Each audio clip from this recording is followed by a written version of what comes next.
Hi everyone, good morning, welcome all. आज हम देखेंगे लामा फेरा की हीलिंग किट यानी कि टूल्स के बारे में। तो किट सब लोगों ने देखी ही होगी, पता ही होगा। तो किट का इम्पोर्टेंस क्या है वो हम समझेंगे। कितने लोगों का ये मानना है कि किट की क्या जरूरत है, किट के बगैर कर दो। तो नहीं, किट इज कंपलसरी। क्यों है, क्या है, वो मैं यहाँ पे बताऊंगा। उसके बाद आप लोग डिसाइड करना कि वाई इट इज इम्पोर्टेंट या नहीं इम्पोर्टेंट है। वो आप लोग स्वयं ही डिसाइड करेंगे, निर्णय लेंगे। तो बने रहिए इस वीडियो के अंदर, पूरा डिटेल्स आपको टेक्निकली समझा रहा हूँ मैं।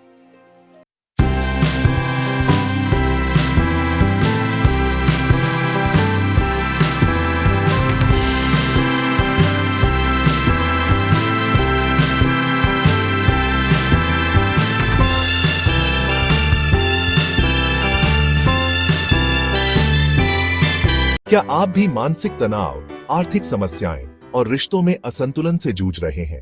आप अकेले नहीं हैं। लामा फेरा हीलिंग ने हजारों लोगों की जिंदगी बदली है।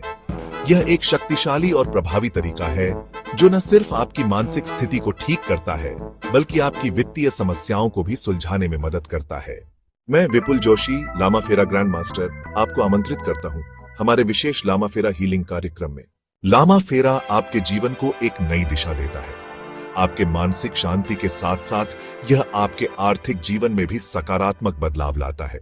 चाहे वह आपके करियर के मुद्दे हों, वित्तीय समस्याएं हों या रिश्तों में सुधार की आवश्यकता हो, लामा फेरा हीलिंग से आप हर पहलू में संतुलन पा सकते हैं।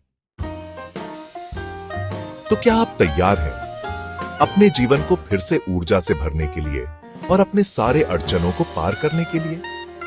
लामा फेरा हीलिंग आपका इंतजार कर रहा है। Join now and transform your life with Lama Fera Healing। अगर आपको चक्र बैलेंसिंग का पूरा वर्कशॉप फ्री में चाहिए तो कमेंट में बताएं। Welcome back everyone. अब आप जब भी सपोज फॉर एग्जांपल कि कोई डॉक्टर है, ऑपरेशन करने के लिए जाते हैं, तो क्या होता है कि वो टूल्स के बिना जाते हैं। विदाउट टूल्स कोई भी चीज ऑपरेट हो सकती है? आंसर ना में आएगा। तो लामा फेरा जो है वो विजुअलाइजेशन से करने वाली टेक्निक है नहीं। लामा फेरा में आप विजुअल्स के थ्रू, मेडिटेशन के थ्रू हीलिंग नहीं कर सकते। अगर हो सकता तो बताया गया होता। तो यहाँ पर वो क्राइटेरिया एप्लीकेबल है ही नहीं। इसीलिए यहाँ पर आपको टूल्स की जरूरत पड़ेगी। ये जो टूल्स है वो भी क्या क्या है वो भी आपको जानना जरूरी है। पर ये टूल आपकी सेफ्टी के लिए है और आपके पेशेंट या तो क्लाइंट या स्टूडेंट्स की सेफ्टी के लिए भी है। So there are some protocols you have to follow. अब ये किट के बारे में जानिए कि 5 जो चीजें आती है, अलग अलग चीजें। सबसे पहले तो मरून कलर का रोब होता है। अब ये रोब कितने लोगों को ऐसा लगता है कि नहीं पहनना, बट ये ही पहनना पड़ेगा आपको। इसके पीछे का कारण है, एक तो मरून कलर है। मरून कलर का यूज आपने देखा है तिबेटियन कल्चर में, और बहुत सारे लोग मेडिटेशन जो करते हैं वो लोग भी यूज करते हैं। रीजन है इसका कि मरून कलर जो है ट्रांसफॉर्मेशन का कलर है। तो ट्रांसफॉर्म करता है नेगेटिविटी को पॉजिटिविटी में। ब्लैक कलर एब्जॉर्ब कर लेता है, इसलिए ब्लैक का यूज नहीं होता। वाइट कलर एम्पलीफायर है, यानी कि जो भी आया है उसको बढ़ा देने का काम करेगा, इसलिए वाइट का यूज नहीं करता है। ऑरेंज कलर का यूज जो होता है, जो हम भगवा कलर, वो भी लामा फिरा में नहीं यूज किया गया, क्योंकि ऑरेंज कलर जो है वो एक टाइप का क्रिएटिव कलर है। तो वो मतलब जब धारण करता है वो इंसान खुद ही बहुत संतुष्ट होता है, क्रिएटिव होने लगता है। तो लामा फेरा जो है वो हम कभी कभी यूज करते हैं, यानी कि जब ये टूल्स है वो परमानेंटली आपको नहीं यूज करने होते। जब जब आप हीलिंग करोगे, अट्यून करोगे या कोई भी ऐसा कार्य करोगे तभी यूज करना होता है। तो इसीलिए मरून कलर का यूज किया गया है। जब आप हीलिंग कर रहे हो किसी क्लाइंट का तो आपको नहीं पता कि उसके अंदर नेगेटिविटी है, नहीं है, कितनी है। तो इसीलिए अगर वहां से नेगेटिविटी आ रही है और आपने ये रोब पहना हुआ है तो आप प्रोटेक्टेड रहते हैं। इवन क्लाइंट को भी अगर आपने ड्यूरिंग हीलिंग एक रोब दे दिया है, वो पहन कर लेटे, तो वो भी प्रोटेक्टेड रहता है। इस रॉब के अंदर जो इसकी बनावट है वो पूरा मतलब फ्री फ्लो में ही होता है, ये कोई भी साइज का। बट इसका जो शोल्डर का पार्ट है वहां पर कोई जॉइंट नहीं आता है। और वो बहुत ही इम्पोर्टेंट पार्ट है इसकी बनावट में, क्योंकि शोल्डर्स और नीज ये जो है वहां से ही नेगेटिविटीज निकलती है और वहां पे ही सबसे ज्यादा नेगेटिव अटैक्स भी होते हैं। तो वहां पर प्रोटेक्शन हो जाता है हमारा, सारे चक्र कवर हो जाते हैं, लगभग लगभग फुल बॉडी कवर हो जाती है, तो वी आर प्रोटेक्टेड। दूसरा टूल आता है अर्थ स्टिक्स, यानी कि आपने देखा होगा वुडन पट्टियां जो होती है उसको रखा जाता है शोल्डर्स और नीज के नीचे। जैसे मैंने बताया कि सबसे ज्यादा नेगेटिविटी शोल्डर्स और नीज यानी कि हमारे जो जॉइंट्स होते हैं वहां पे होती है। और एक पार्ट होता है हमारा एल्बो।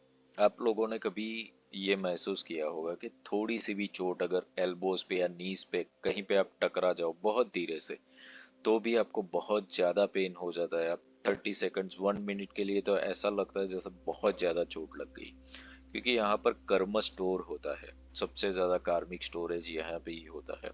तो इसीलिए यहाँ पर ये जो वुडन के अर्थ स्टिक्स होते हैं वो रखे गए। अर्थ स्टिक्स क्यों नाम दिया गया है, because this is a cover up, कि आप जो भी हीलिंग कर रहे हो वो आपके पास ही रहे, यानी कि पेशेंट की वो अर्थ में ना चला जाए। एलिमेंट्स थियरी अगर आपको पता है तो वुड जो है वो अर्थ को काटने का काम करता है, डिस्ट्रॉयर है। तो इसीलिए अर्थ स्टिक्स बोला गया है कि लकड़ा जो है वो अर्थ की एनर्जी में, यानी कि आपकी एनर्जीज आपके पास रहे, ग्राउंडेड ना हो जाए, जमीन के अंदर ना चली जाए, उसके लिए ये रखा जाता है। तो ये जो रॉब हुआ, ये आप ये समझ लो कि जो ऑपरेशन करते हो ये आपका एप्रॉन हो गया, गाउन हो गया, और जो ये जो स्टिक्स है ये बेड हो गया, और इसके ऊपर आप पेशेंट का ऑपरेशन करने वाले हो। उसके बाद जो आपके पास आता है वो है बर्निंग स्टिक। बर्निंग स्टिक एक पाइप है समझ लो, मेटल्स अलग अलग लोग यूज करते हैं, उसमें हम नहीं जाते अभी, चलो वो डिस्कशन। क्रिस्टल्स उसके अंदर रखे जाते हैं। अब ये जो क्रिस्टल्स होते हैं वो भी अभिमंत्रित होते हैं और उसके बाद वो रखे जाते हैं, तो इसीलिए वो आवाज करता है जब हम उसको यूज करते हैं। सो क्रिस्टल्स जब एक दूसरे से टकराते हैं तो वो स्पार्क जनरेट करते हैं। जब आप हीलिंग करोगे तो आप अगर बहुत अच्छे ऑब्जर्वर हो तो आप सिंबल ड्रॉ करते वक्त भी आपको फील होगा कि कुछ लाइट, कुछ अग्नि इसमें से निकल रही है। कभी कभी ये भी फील होता है कितने लोगों को, सिंबल कहीं पे ड्रॉ हुआ और वहां से धुआं निकलता हुआ भी देखा गया है। तो ये बर्निंग स्टिक जो है, बर्निंग यानी कि ये फायर जनरेट करता है, इसलिए इसका नाम है बर्निंग स्टिक। कि जब क्रिस्टल्स टकराते हैं उसमें से अग्नि, और अग्नि जो है वो ट्रांसफॉर्मेशन का भी कारक है। तो कोई भी चीज परिवर्तित करनी है तो फायर होता है, और हमारे कोई भी रिचुअल हो फायर के बिना होते ही नहीं है। तो अच्छा प्रसंग हो या बुरा प्रसंग हो, अग्नि को आवाहन करना ही पड़ता है। सो बर्निंग स्टिक का यूज इसलिए होता है। अब कितने लोगों को ऐसा होता है कि कोई भी क्रिस्टल्स यूज कर दो तो वो नहीं कर सकते आप, क्योंकि रीजन है, एक तो क्रिस्टल्स का अपना ही बहुत बड़ा साइंस है। कोई क्रिस्टल एम्पलीफायर है, तो कोई क्रिस्टल जो है वो ट्रांसफॉर्मर है, एब्सॉर्बर है। तो आपको नहीं पता कि ये क्रिस्टल क्या करने वाला है। अगर उसने नेगेटिव हीलिंग कर रहा है और नेगेटिविटी को एम्पलीफाई कर दिया तो व्हाट विल हैपन। अगर वो एब्सॉर्बर है, उसने नेगेटिविटी को अपने अंदर एब्सॉर्ब कर दिया तो व्हाट विल हैपन। तो ये अगर आपको नॉलेज नहीं है तो तुक्केबाजी मत लगाओ, जो बोला गया है वही करो। तो किट का यूज करना ही पड़ेगा आपको। अब दूसरी बात है कि इसका जो वॉन्ड होता है वो आपके जो हथेली होती है यहाँ पर सेंटर में रख करके ऐसे पकड़ना होता है। यहाँ पर मैं किट नहीं बता रहा हूँ आप लोगों को, उसके पीछे का रीजन है वो मैं कुछ और वीडियो में बताऊंगा। सो इस तरीके से पकड़ना होता है वॉन्ड को अपनी पांचों उंगलियों से, और हथेली के अंदर जो भी लोग अलग अलग मॉडलिटीज यूज करते हैं, रेकी हो, प्राणी हीलिंग, उनको ये एहसास होता है कि जो हमारे पाम का सेंटर होता है वहीं से एनर्जी जनरेट होती है। तो इस वॉन्ड से ही आपकी एनर्जीज वहां पर जाएगी, और आप जब इंजेक्ट करोगे उस सिंबल के थ्रू तो वो मल्टीप्लाई हो जाता है वो एनर्जीज कई गुना। सो वॉन्ड इज इम्पोर्टेंट, जिसको हम बर्निंग स्टिक बोलते हैं। So this is it. उसके बाद है माला। तो माला भी कोई भी माला नहीं लोगे आप, ये बोधि माला ही यूज होगी जिसके लिए, क्योंकि फेरा पद्धति में इसका उपयोग होना है।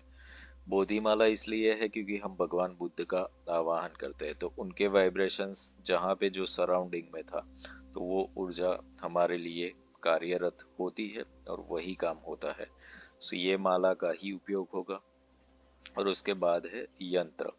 तो यंत्र में भी बहुत सारे अलग अलग लोग अलग अलग चीजें यूज कर रहे हैं। अब ठीक है, यंत्र जो होता है वो सिद्ध होता है। सिद्ध होने में जो भी गुरु होता है अपने थंब को इम्प्रेशन देते हैं, उसके अंदर सिग्नेचर करते हैं, यानी कि ये यंत्र स्थापित करने के लिए जिस भी स्टूडेंट को दिया गया है वो उसके लिए कार्य करेगा। क्योंकि हीलिंग आप जब भी स्टार्ट करोगे तो हीलिंग करने से पहले यंत्र स्थापना इसलिए करनी होती है कि आप अपने गुरुओं को और भगवान को आवाहन कर रहे हैं कि प्लीज कम हियर और मुझे हेल्प करे, मुझे मीडियम बनाए, तभी तो ये हीलिंग होगा। इसलिए यंत्र का भी बहुत ही बड़ा इंपॉर्टेंट रोल है। तो यहाँ पर जो लोग भी सब्स्टिट्यूट में जाते हैं कि भाई किट में मरून रोब की जगह मरून कलर का कोई भी कपड़ा यूज कर लो, नहीं चलेगा। अगर आपको अर्थ स्टिक्स नहीं यूज करनी और कोई भी लकड़ा रख दिया तो वो भी नहीं चलेगा। अगर आपने वॉन्ड बर्निंग स्टिक की जगह पे क्रिस्टल्स यूज किया, नहीं चलेगा। माला में कोई भी माला यूज की, नहीं चलेगा। और यंत्र अगर स्थापित नहीं किया गया है उसको प्रॉपर तरीके से गुरु की ऊर्जा से, तो नहीं चलेगा। किट के अंदर एक इम्पोर्टेंट पार्ट है, किट में तोरण विधि होती है जो ग्रैंड मास्टरशिप में गुप्त मंत्रों से की जाती है। तो वो किट जब गुरु के द्वारा मिलती है जो आपके नाम से उसको अटून किया गया है, तो वही किट आपको यूज करनी होती है। कोई भी किट नहीं चलेगी। अगर आपके पास, मेरे पास कितने ऐसे स्टूडेंट्स जब आते हैं कि इनके पास किट होती है, पहले कहीं से सीख के हुए आते हैं, तो उनको तोरण विधि से चार्ज करके दिया जाता है कि सबसे पहले तो उसका तोरण विधि होना आवश्यक है, उसके बाद यूज करो। और अगर कोई टूल ऐसा लगता है कि ये यूजफुल नहीं है तो वो भी बदलवा दिया जाता है। तो किट का बहुत ही इंपॉर्टेंट है लामा फेरा में। तो किट को आप देखो कि जैसे आप ऑपरेशन करते हो डॉक्टर्स, तो गाउन जो मरून रोब है वो आपका एप्रॉन हो गया, जो ये वॉन्ड होता है वो आपके शस्त्र हो गए, नाइफ सीजर या तो ग्लोव्स, जो भी कुछ मानो कि उसके थ्रू ही होगा। जो आपका अर्थ स्टिक्स है वो बेड हो गया। माला जो है वो आपको सबको पता है कि ऑक्सीजन प्रोवाइड करता है ये, तो ये मास्क हो गया, आपका ऑक्सीजन मास्क हो गया। एंड जो भी यंत्र है वो आपकी पढ़ाई है, आपकी डिग्री है, तो उसके थ्रू ही तो आप करोगे ना कोई भी चीज, without that you can not do that. So this is it. और कोई भी प्रोसेस चालू करने से पहले हम रूम क्लियरिंग प्रोसेस करते हैं, वो इसलिए करते हैं ताकि यहाँ पर कोई भी एनर्जी डिस्टरबेंस ना आए। So this is all about it. तो आप लोगों को यहाँ पर लामा फिरा की किट के बारे में पूरा डिटेल मिला हुआ है। एंड यस, ये जो वीडियोस में जो डिटेल्स मिलता है वो थोड़ा सा जानकारी के लिए होता है, बट बहुत ज़्यादा टेक्निकली आपको जब सीखना होता है तो वर्कशॉप में ही आपको जानने को मिलता है। So this is for your knowledge. Divine blessings to all of you.